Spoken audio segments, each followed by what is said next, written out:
नमस्ते, प्रणाम। मैं रीता मौर्य सोनभद्र से। आज मैं आप लोगों के बीच एक बहुत प्यारा सा दर्द भरा भजन लेकर के आई हूँ, निर्गुण भजन लेकर के आई हूँ। आप लोगों को अच्छा लगे तो हमारे वीडियो को पूरा सुनिए, वीडियो को लाइक करिए, कमेंट करिए, अपना प्यारा आशीर्वाद दीजिए। मेरा वीडियो आप लोगों को कैसा लगा कमेंट में ज़रूर बताइए। माई के मुँह लगाए गुरुजी कवने खरे हो, कवने दिनमया खरे हो, हमरा के देता तू बताई हो राम, कि रामा हो रामा, हमरा के देता तू बताई हो राम। माई के मुँह लगाए गुरुजी कवने दिनमया खरे हो, कवने दिनमया खरे हो, हमरा के देता तू बताई हो राम, कि रामा हो रामा, हमरा के देता तू बताई हो राम। माई के मुँह लगाए शिष्या ओही दिनमया खरे हो, ओही दिनमया खरे हो, जेहि दिन बेटी सासुर जाली हो राम, कि रामा हो रामा, जेहि दिन बेटी के विदाई हो राम।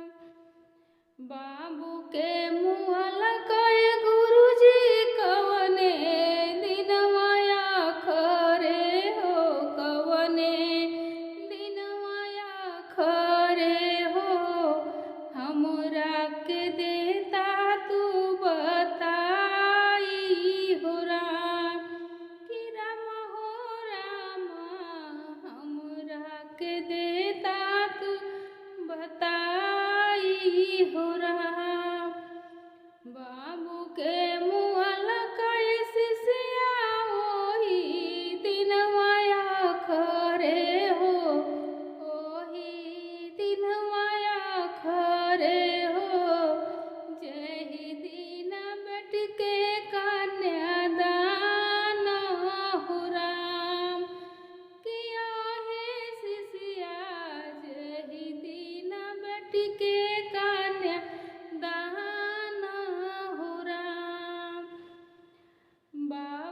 बाबू के मुँह लगाए शिष्या ओही दिनमया खरे हो, ओही दिनमया खरे हो, जेहि दिन बेटी के कन्यादान हो राम, कि रामा हो रामा, जेहि दिन बेटी के कन्यादान हो राम।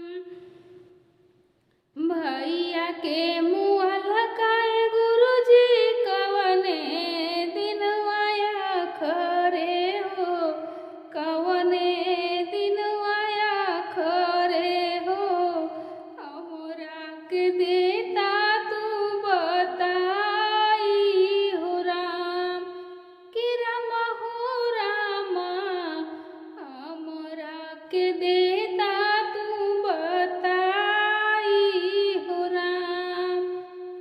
भैया के मुँह लगाए शिष्या ओही दिनमया खरे, ओही दिनमया खरे हो, जेहि दिन बहिनी चौके बैठा हो राम, कि रामा हो रामा, जेहि दिन बहिनी चौके बैठा हो राम।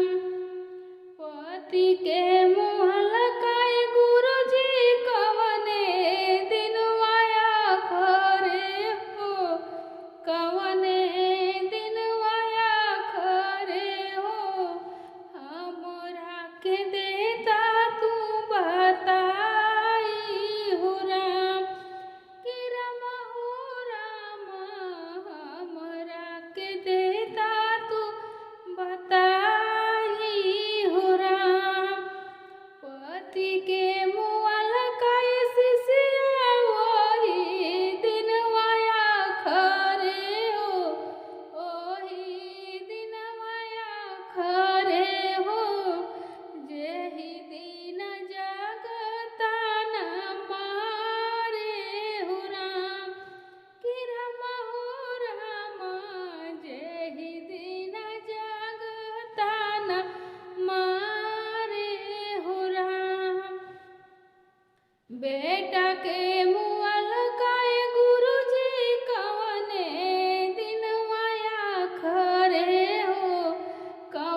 मोह